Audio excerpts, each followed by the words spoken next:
What's going on, guys? Pegasus from the Wise Guys. Appreciate you guys for tuning in. So my goal in this video is to point out a website that some of you may have seen before. I've actually been using this for years. Hakuna My Data, if you've ever heard of that page, has been running an entire page off of this website. Just as a heads up, if you ever want to check them out, they make really, really good content. But basically with this website, it's basically based off of the ranked ladder on Dueling Book, which, you know, you can take or leave a lot of the ranked ladder on there. You guys all know what I'm talking about. But as far as like the actual high level play that goes on and what they try to calculate in, yes, above about 500 you'll get better players, and there's obviously going to be some trial and error within a lot of these numbers. But basically with these numbers, they have each deck broken down and all of the cards broken down as well. The 4 categories they use are count, as well as win, loss, and then obviously the winning percentage, which is based off of obviously the ratios in between those two.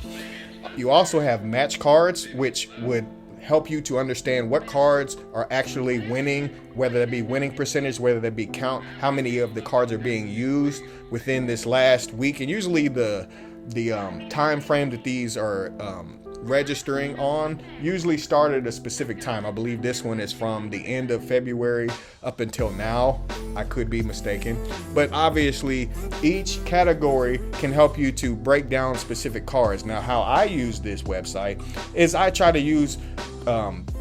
look at some of the decks first. Sometimes if you're ever in a meta where you don't know what in the world you want to play, and you want to see, hey, what's winning the most? Hey, what's not doing well? Hey, what deck is overhyped and it's got all the hype in the world, but then when I go to try to play it online, I'm actually getting beat down. All these numbers will kind of tell that story for you. Now, obviously, you have to take into account that sometimes the count and the ratio of winning and losing has to kind of be enough for you to have a sample size that you can learn something from. That's just kind of basic understanding of math and ratios and all that stuff. You guys already pretty much know that. That's something you learned in like 5th grade. What I wanted to focus a little bit of this video on is some of the hand traps, whether that be Ghost Ogre, the Ghost Bells, the Moonlit Shield, the Cherries. Like this is how I use it to help myself. Usually it's with more of predominantly with hand traps and seeing what cards are actually doing well in the meta. Now, so many of you guys already know that Ghost Bell is insane right now. Ghost Ogre is a lot better than it was right now. DD Crow is also very, very strong right now. But then you've also saw me bring other cards across the screen that may not be relevant. You know, you just saw like Lancia. Lancia is really, really good right now, but the winning percentage is down over the matches. But then you have to accompany that, hey, Artifact Lancia isn't in everybody's main deck, so of course that percentage is going to be lower. You see how you have to kind of manipulate the numbers and just kind of have to come to an understanding. Now, the overarching thing is, if you look at specific in-match cards, single cards means in a single game, how impactful is this card? As you can see, Winter Cherries, it's only got a 5 count, so that percentage wouldn't really mean anything. However, you see Ghost Bell and Haunted Mansion is at 53-54%, and it's higher than some of the other ones. That's going to help you to understand what's actually good. You can do the same thing with evenly matched with Lightning Storm. You can see, hey, what card is doing well right now? Hey, how is Harpy's Feather Duster doing? Is Heavenly Prison a really strong card right now? Now, obviously, again, you have to take into account how many of the count is being taken into account, if that makes any sense. If it's a high count and it still has a high winning percentage, that means that card is broken. That's how I interpret that. If a card has a really high count and a low winning percentage, that means that it is not tied to winning and it's probably a card you could probably cut. That's just how I interpret a lot of this data, but you can use it however you want to. I just feel that would be how I would use it, and that's the guide that I'm trying to help you guys kind of have a new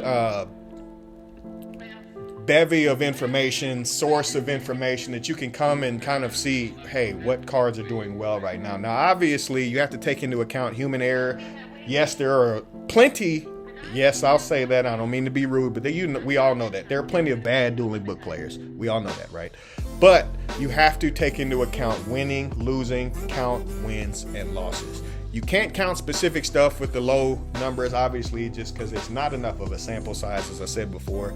But definitely, guys, if you want to go through any deck. They have almost pretty much every deck. You see Adamantipator, Fluandery, Sky Striker, like some nutcase. They even have some random combos that you're gonna see, like some nutcase on there probably tried Fluanderies and Sky Striker together.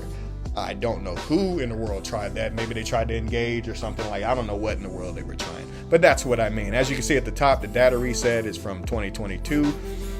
And with that being said, guys, I hope you guys have gotten something out of this. I just wanted to mention this because a lot of people have never seen it. And when I mentioned it to a friend the other day, they had never heard of this.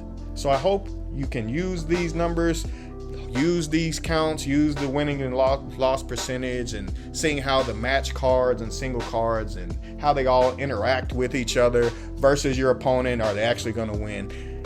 Just have fun with the website, guys. The website is ygoscope.com. With that being said, I appreciate you guys for tuning in, and I'm out. Ciao, Bella. Pegasus out.